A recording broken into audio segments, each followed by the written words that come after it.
Certainly the parameters are pretty conservative.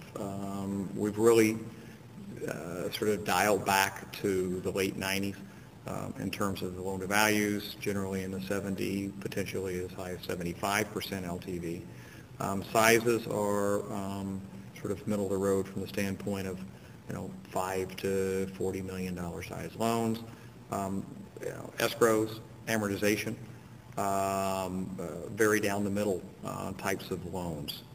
So not a lot of willingness to take any kind of risk, certainly wanting to stay in primary markets around the country, not wanting to consider any properties that are not stabilized. And I would say that in all instances, the rental rates and the occupancies are going to be knocked down or underwritten at the lesser of in-place or market to make sure that there's not erosion in the income stream of the properties that they finance. Well, there are several of the financial institutions, several banks, Wall Street firms that are considering and soliciting loans for potential securitization.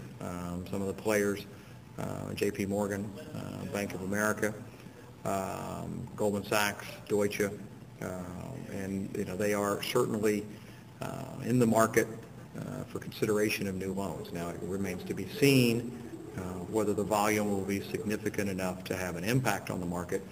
The execution is very, the parameters are very vanilla from the standpoint of loan to value, structuring from the standpoint of escrows, things of that nature. Also, the eventual securitization is somewhat cloudy or questionable at this point in time. Now, it's encouraging that there are people that are considering originating securitizable loans, but as I said, it remains to be seen how significant and how long before it becomes more meaningful in terms of volume. One of the positive things of this conference is that the insurance companies are very much back in the market to originate commercial real estate loans.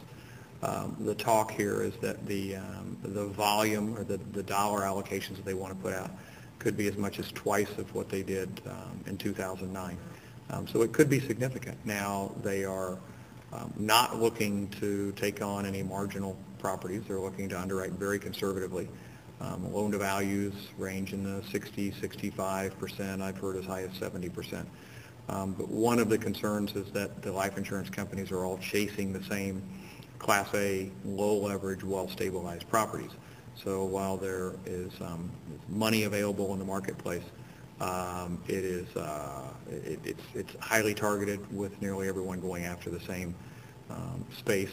And we're seeing interest rates come in largely because of the competition to finance those Class A properties.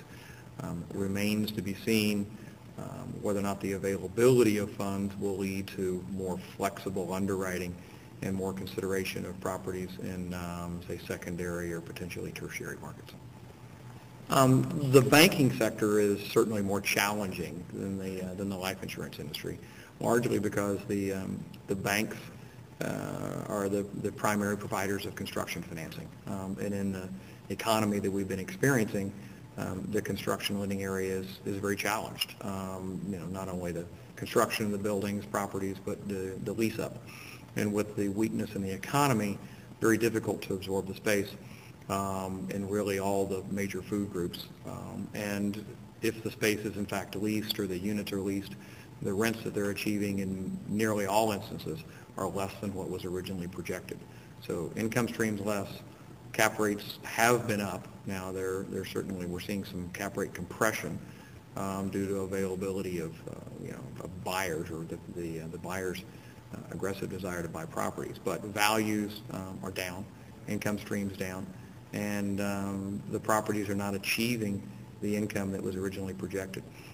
Due to that fact, the banks are certainly, if not on the sidelines, they're certainly less aggressive than the life insurance companies. So many of the banks are certainly dealing with problematic loans, especially in the construction sector, more so than the consideration of new loans.